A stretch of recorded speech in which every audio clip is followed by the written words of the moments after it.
Arc 5 Small Farming Lord Chapter 1 This time, Julian Sheng and Kao Mukun fell into eternal rest at almost the same time. When he woke up, he was already indexing high space, violent energy, the result of fate's derailing, forming a huge whirlpool. One chair flowed into Julian Sheng's sea of knowledge, but the other chair was missing. Julian Sheng launched a perception search with all his power, but he still couldn't probe into the whereabouts of the energy. Does he also have a space, like his own Xinghai space, independent of the Lord God's world? This was the only explanation Julian Sheng could think of. In order to determine whether his lover would really follow him into every reincarnation, Julian Sheng didn't hibernate this time, immediately jumping into the next world. Now he was lying on an antique bamboo bed. A drowsy little servant girl was resting on a footstool beside him, and an incense burner on the bogu rack was emitting green smoke, carrying a sweet smell. Xun Sheng avoided the little girl's closing as he got out of bed, then extinguished the incense burner while reading the information the AI sent over. The world was very strange. There were man, woman, and Ger. The so-called Ger were men who were able to give birth to children. Their appearance was seemingly no different from a man, but there was a sindor somewhere on their body. The purer the color of the sindor, the higher the Ger's fertility. This country was called Chuyun country. The reason was unknown, but the fertility of women was getting lower and lower, either decades or even a lifetime of infertility or pregnancies that only resulted in males, no females. Seeing the country's dangerously low population on the eve of extinction, the courtiers were anxious. They attributed the cause to the emperor setting up a male empress and angering God, strongly urging the emperor to execute the male empress. The emperor loved the male empress, so he naturally refused, but he built a sacrificial altar to pray to God. God was touched by his sincerity and lowered a beam of light into the male empress's stomach. The male empress gave birth to Chuyun country's first Ger. Most women could only give birth to males, but Ger could give birth to females, male, and Ger children. Moreover, their children were generally beautiful, intelligent, and healthy. Therefore, in Chuyun country, Ger were popular. In order to ensure population growth, the emperor of Chuyun country promulgated a law that stipulated that all Ger must get married by the age of 20. For those who were unengaged, the local government office had the authority to designate them a husband. Jun Sheng's body was a Ger named Zhu Siyu. Between his eyebrows was a pale pink sindor, so his fertility was very low, only a little better than a woman's. Because Jun Sheng had a habit of adjusting the data of the original body to the best status, his sindor had already become deep blood like red. Jun Sheng sized up Shu Ziyu in the mirror, giving a self-deprecating laugh. He always bragged that he was capable of doing anything except giving birth. But this time, lucky or not, he finally became an omnipotent being. He could even give birth. Even so, he didn't want to adjust the body data back. Firstly, health and strength were his most basic dependencies. Secondly, although this Zhu Xiyu was a Ger, currently in the Zhu family, only his personal servant girl, Tweety, and his nanny, Lu Xi, knew the secret. Zhu Xiyu's father had only him in his lifetime. anxious that because of his low fertility, his husband's family would dislike him and he wouldn't be able to keep the huge family property. He covered up his cinder and raised Zhu Ziyu as a man. 3 years ago, the Zhu family husband went out to visit relatives. On the way, they met with mountain bandits and were killed. The family property was inherited by Zhu Xiyu. The Shu household was located in Qingmian County, which was close to the capital. Transportation was convenient and the land was fertile, making it a very affluent county. And the Zhu family had a vast space of fertile land. They could be called the richest family in the vicinity. Zhu Xiyu was raised as a man. His abilities and means were first class. Therefore, the outside would never doubt his identity. If the protagonist Cho of this world hadn't crossed over, he would have probably lived a very comfortable life. Unfortunately, the protagonist Cho did cross over, and Shu Ziyu was immediately downgraded to a vicious male rival, then finally reduced to cannon fodder. Yes, this was a transmigration, BL, farming, culture world. The protagonist Zhou entered the body of a man named Shang Xulin, a gear. On his wrist was a brilliant red cinder, making him very popular locally. But his family was poor, and he had a group of annoying relatives, so he had yet to find a husband at 17 years old. In order to protect his useless parents and clever younger brother and sisters, the protagonist Zhou preserved hit gold with farming and eventually became the richest landlord in the vicinity. And the Zhu family was just a stumbling block on his road to prosperity. They were kicked to the horizon by the loyal dog Gong and turned into a meteor. When Zhou Yunsheng woke up, Zhu Ziyu had already irreconcilably offended Shang Xulin. Forget about robbing him of the means he used to support his family. He also threatened to destroy his younger brother's promotion route to the imperial examination. By now, Shang Xulin had already picked up his injured and suffering from amnesia loyal dog Gong and brought him to his home for treatment. The loyal dog Gong was actually the heir to a marquisate, and in the future he would become a monstrously powerful regent. Presumably, they've already cultivated their feelings. When the loyal dog Gong recovers his memories, he would ride a majestic tall horse and lead a palanquin with 8 carriers to marry the protagonist Zhou. The protagonist Zhou's younger brother would also become the top scorer in the palace exams and rise to fame and fortune. Afterwards, the Zhu family had a miserable outcome. They were stamped into the mud by the protagonist Zhou, who was holding a grudge.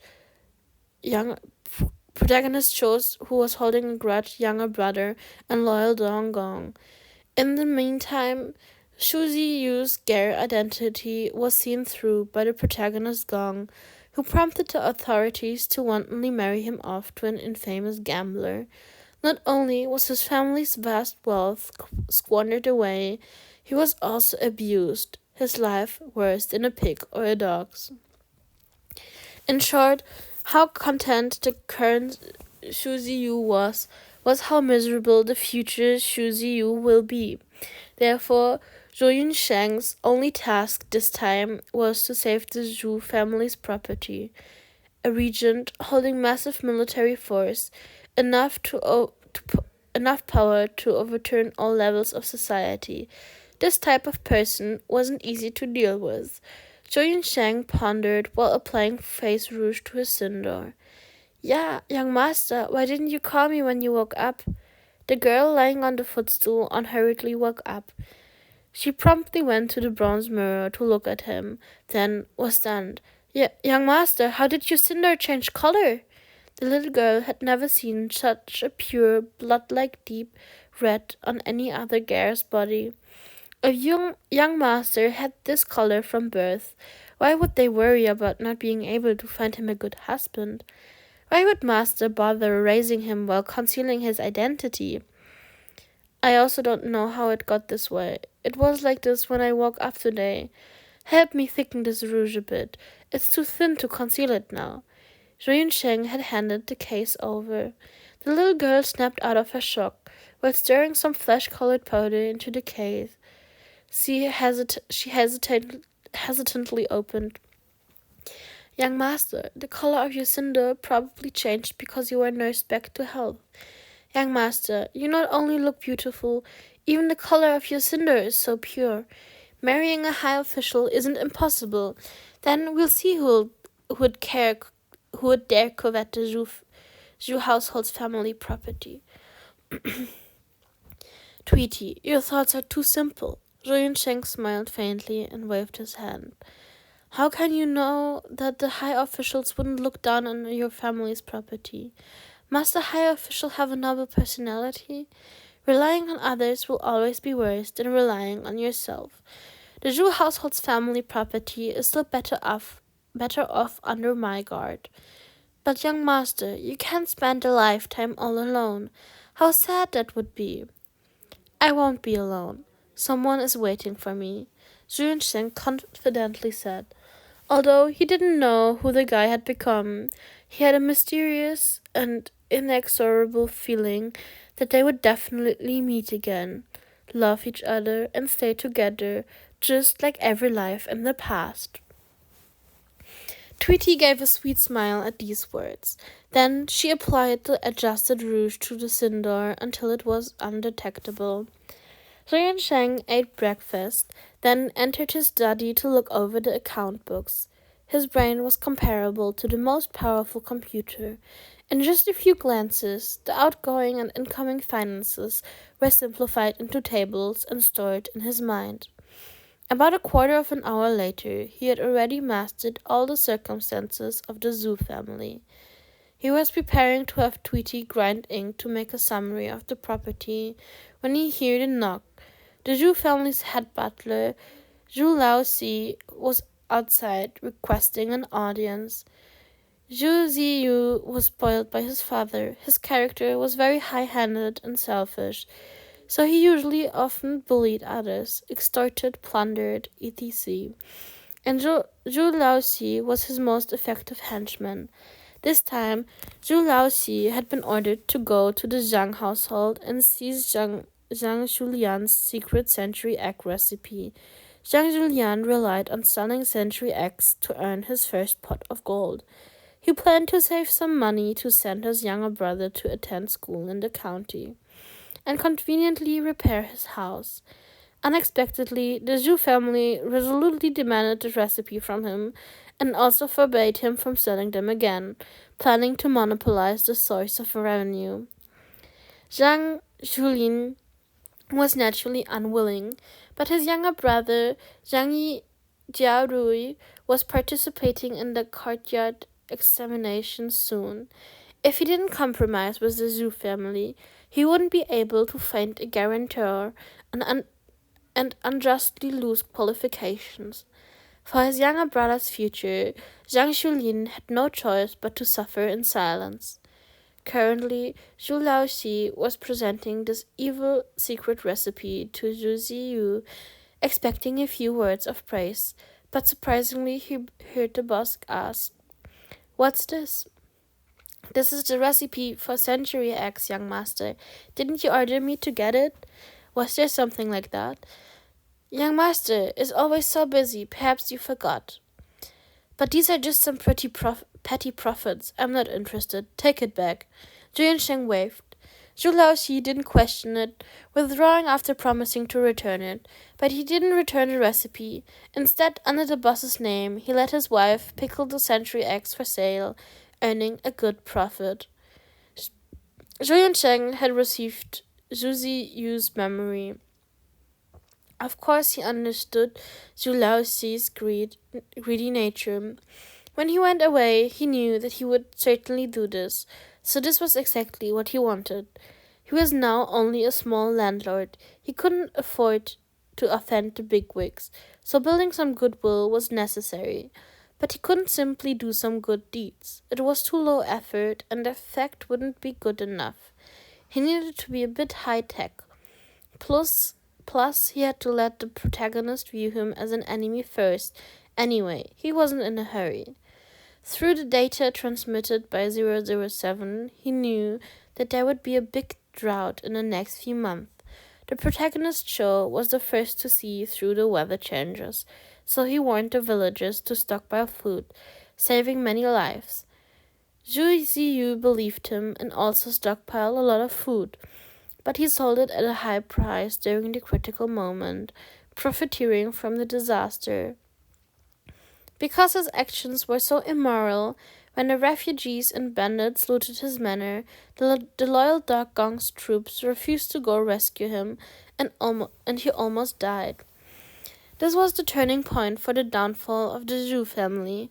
Of course, now it had become the turning point for Zhou Yunsheng's self-rescue. He lived comfortably for almost a month. When the drought was nearing, Zhu Yunsheng finally put on a light blue gown and went to the fields to oversee the harvest. "Good day, landlord." "Landlord, you're here." "Landlord, where are you heading? Do you want me to lead the way?" The laboring tenant farmers saw him and successfully fawned over him. You guys keep busy. I'll just go around." He took 2 steps, then saw a tall, handsome, muscular man standing in the Zhang family's paddy field. He couldn't help but look twice. This person should be Qin Ce, the leading military operations with extraordinary skill. Powerful enough to overturn all levels of society, heir to the Shenwei marquisate. The other man also frowned and looked over at him, his gaze sharp.